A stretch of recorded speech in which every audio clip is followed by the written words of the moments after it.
Welcome friends to another r/MaliciousCompliance video. If you want to know you did one good thing today, make sure to hit those like and subscribe buttons down below. That said, our first story of the day is by It's Killer LK. Go to my class. Okay, sir. So I went to one of the government schools in Sri Lanka. In 2015, I joined my school media unit as a sound engineer. At first, I was the only sound engineer and we didn't have a separate club for it. So after a year, I gathered my friends and started a radio club as a sub-club to the main media circle, which then we also managed to conduct an annual radio broadcast of my school after more than 10 years of it last being conducted. To be honest, the first one was a mess, but I gained a lot of popularity in the school for this and my sound engineering services. A perk of being a member of my school media unit is that you get to break a lot of rules officially. Bring your phone and laptop to school, missing periods, staying overnight at school, and coming to school in inappropriate color clothing. For clarification, in Sri Lanka, government school students have to wear specific white clothes to school, and it's prohibited to bring electronic items to school. We also had to have an appropriate haircut and had to clean shave our beards when they started to grow. To be honest, I actually liked breaking those rules since I got this official pass as a media unit member. In my senior year, my classmates hated me for this, as by that time, I didn't even go to class. I also encountered many incidents in those years, but I'm going to share this specific incident with this story. So this happened in 2018, and by that time, I was well recognized as a senior member of the media unit, and I was also president of the radio club. That means I got to skip classes all the time, and for this, some of the teachers hated me. So each year, our school Sinhala Literature Club organized an event called Sinhala Day. The event was usually held in the school auditorium, and if the organizers didn't hire external sound services, they have to get us, my club, to manage sounds for the event. As usual, I got called by our teacher in charge to inform me about this club getting the radio club to manage the sounds for their event. By this time, I also had a trained junior batch in the club. So for rehearsals, I assigned them to manage the sounds, while I and a few of my friends decided to manage sounds on the event day, as it was a big responsibility. But there was a media competition in another school in the same day, so my friends had to go to that competition in the morning, meaning that I have to work alone until they come back from the event. So rehearsal happened without any incidents, and the day came for the official event. There's a rule in our school to only host these kinds of events after school hours. This is mostly because the sounds of the event can bother ongoing classes. This means they also have time to do a final rehearsal in the school hours. Usually, students of the club who are organizing the event stay overnight the day for the event to set the stage and decorate. And us, the radio club, come around in the mornings to arrange the sound setup. Usually while we're arranging this stuff, final rehearsals is also going on. So on the event day, I had to set the sound in the morning. But when I went to the auditorium in the morning, the stage was still being set up by the organizers. So I informed their president to send a message to me once they were done.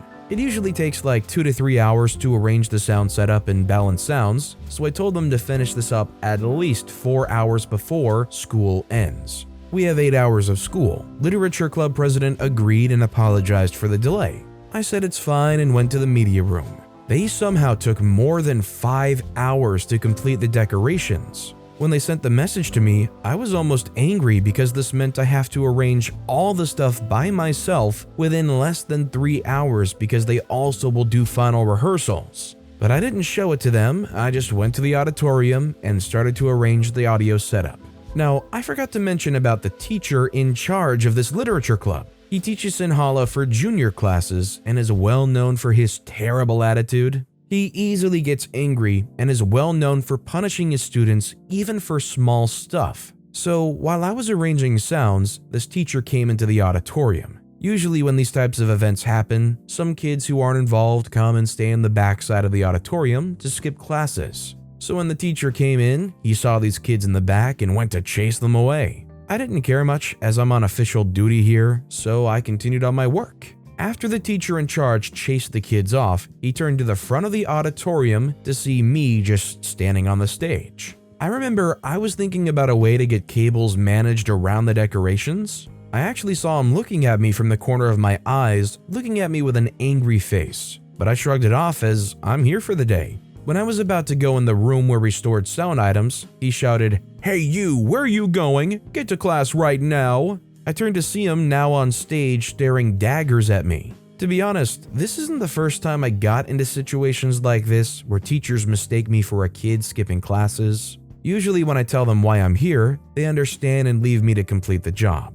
So I said, "I'm here to set." He didn't let me finish this sentence before he started to yell at me for skipping classes and me to stop lying about it. Then he ordered me to go to my class before he punished me. Now, I was tired and I only had less than an hour before I should finish up. I was already angry about it when he came, so when he yelled at me like this, I only got more pissed off. Right now, he was really close to my face yelling stuff to me. I again try to explain, only to get slapped in the face mid-sentence. Okay, now he's done it. I was so angry, I tried to keep my composure, but they only led to me having tears in my eyes. I looked around to see some junior kids who came for final rehearsals also looking at this. I felt shamed. This had never happened to me before. Then I had a thought. If you want me to go to class, then I will. I knew without sounds they can't do the day. And as the only sound guy in school today, until my friends arrive after school hours, they won't be able to find someone else to do the work. So you want me to go to my class, then that's what I'm going to do. I left. I locked the sound room, took the key and went to the media room. Then I left the key in the locker, took my bag and went to my class. Even my teacher was surprised to see me in class, as they all knew I wouldn't be able to attend any classes today. My teacher asked me why I was there, but when she saw my expression, she just told me to sit down. So I sat down quietly and waited. 30 minutes before the school ends, a member from the literature club came running into my classroom. He excused the teacher, came to my desk, and asked me what the heck am I doing. I was angry, but in a calm voice, I said, "Your teacher in charge told me to go to the classroom, so I came to the class." He was confused at first. Then he asked, "So, are you done setting up?" I said no, and told him that he didn't let me finish up. The guy was freaking out. He begged me to come to the auditorium, as in another hour they have to start. I just looked at him and said, "Sorry, I'm in class." He just looked at me, sighed, and left the classroom. Now, I was feeling petty, as I know they're going to freak out because without sounds, the event's ruined. Few minutes after, the guy from the club left the teacher in charge of my radio club, came to the class and sat down next to me. She asked me what happened. I explained everything to her. She somehow managed to calm me down and take me back to the auditorium. The teacher in charge who slapped me was not there by that time, but the president of the club waited and apologized to me and begged me to set up the stuff. The president even sent me a few of the organizers to help me up.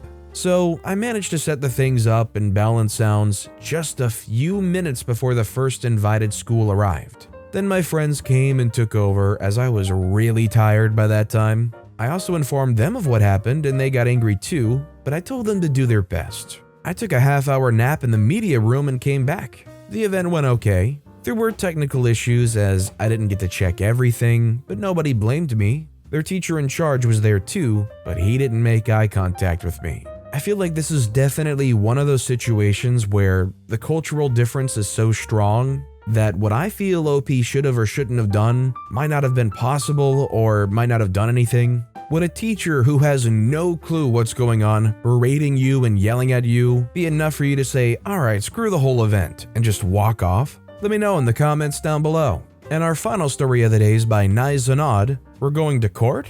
Okay. The setting, United States, Northern Neck of Virginia. The situation, bought land and built a house on it. Back when my wife and I were much more newlywed than we are now, we hired ourselves an architect and went whole hog on having our cozy little dream home designed. While this was being done, we went shopping around for a parcel of land on which to have it built, which went quickly and easily, and we even got a pretty nice deal on a half-acre lot that was just far enough back in the sticks for us to be happy, but close enough to our jobs that it wasn't much of a commute. Best part of all? No homeowners association. There weren't any active back in that area because, point blank, it was full of poor people back there. Dirt poor country types and working poor wage slave types. We made very sure with our lawyer that no previous owner had ever had the title amended to allow for any HOA nonsense as well, because that's a thing some real estate developers like to do. They'll buy up a property, get the title amended to force the membership of that property into a local HOA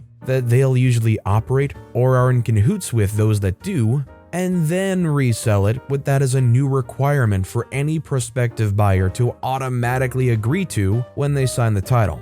Fast forward to August of 2019, COVID was just around the corner, but nobody knew that yet. Everything was that which passes for normal out in those parts, and my wife and I had since moved to a different location, but retained that property as one of our various rentals. It was our dream home for several years, and we loved that place. Moving was tough. It was a good neighborhood out there, and folks were very welcoming. Then a company that's totally not named Ryan Homes or anything even similar came in and spent some years buying everything up back there that got the market and pressuring folks into selling, which worked out for them only too well. And of course, they gentrified everything. For 3 years and some change, there were massive amounts of the old being torn down and hauled out, and the new being built up and sold. The HOA was built right in because of course it was. Folks with enough money to throw down on crappily built houses that looked nice from the front moved in 1 by 1 and 2 by 2. Property values in the area skyrocketed.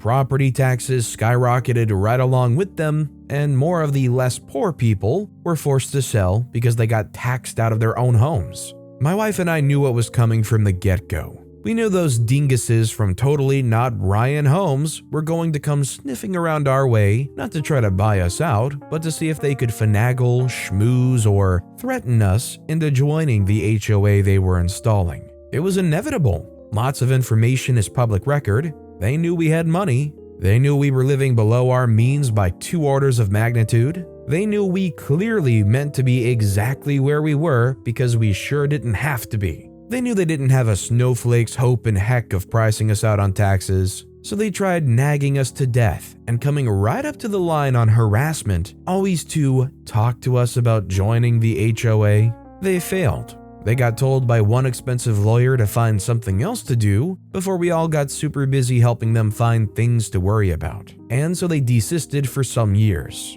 Then my wife and I moved and got the property set up as a rental. Absolutely not Ryan Homes starts bothering our tenants there, both trying to get them to pressure us into putting the property into the HOA, as well as getting our tenants riled up with the most outrageous lies about what could happen if we, the owners, don't protect our renters better. My wife and I were livid after hearing about this crap, so we got a hold of definitely not Ryan Homes to let them know that this was our formal request that they stop bothering our tenants and that all further communications would be from our really expensive lawyer. They must have assumed we were bluffing, or maybe whoever was in charge of thinking that day didn't show up for work, because they just kept right on with their nonsense. It got so bad that they were sending fake but convincing looking envelopes with eviction notice that upon being opened said, "Could be what you find in your mailbox one day without our wondrous HOA," and containing information about the benefits of the HOA. We gathered it all up and got the tenants to talk to our lawyer and got the police involved to get the ball rolling on a harassment investigation. Another formal request to cease and desist was sent to Never Ryan Homes by the very expensive lawyer, which they utterly ignored. I think their guy that's supposed to come to work and think about things quit a long time ago. Maybe he never told anyone. Maybe nobody noticed. Whatever the situation on their end, when my lawyer talked to their lawyer told my lawyer that their client was doing everything legally and that if we wanted to pursue the matter in court, that was what we'd have to do. So we did. I'm not sure what kind of lawyer magic my lawyer and his fellow legal demons worked on this front, but we were in court for 1 single hour when my lawyer and their 4 lawyers and the judge had a private talk after the preliminary hearing. Half an hour later, and the lawyers from maybe Ryan Homes comes back into the courtroom looking like a quartet of cats that had been pissed on. My lawyer takes a seat beside me and says, "They're going to settle." And I was like, "I didn't think we were that far along into this yet. What happened?" And he said, "They built 51 homes in County of Concern over 2 years. Every single one of them was inspected before close of sale by a real estate agent that never actually got around to getting her home inspector license. And that's how Was It Ryan Holmes the whole time paid me 10 grand to not sue them while they got bent over by the county and the state and tag teamed like the new boy with the pretty lips in a prison yard. Maybe whoever runs this company that was supposed to be in charge of thinking just got too used to all their clients being people that don't think and just kind of fell into the habit themselves. Either way, it's sad to see that they literally were calling the bluff right up to court because they just assume people aren't going to go that far with it, either because of money or just because who has the patience and the time to do that. Good on OP for sticking it to possibly not maybe but definitely is Ryan Holmes. But with that being said, that's all the time we have for today. So of both of these stories, which one was your personal favorite and why? Let me know in the comments down below. And if you haven't yet, if you could like and subscribe, that would mean a lot to me. Whatever you do, whether it's liking, subscribing, turning notifications on, all of it helps grow this channel and I appreciate the heck out of it. So until next time, I'll see you all tomorrow with some more stories.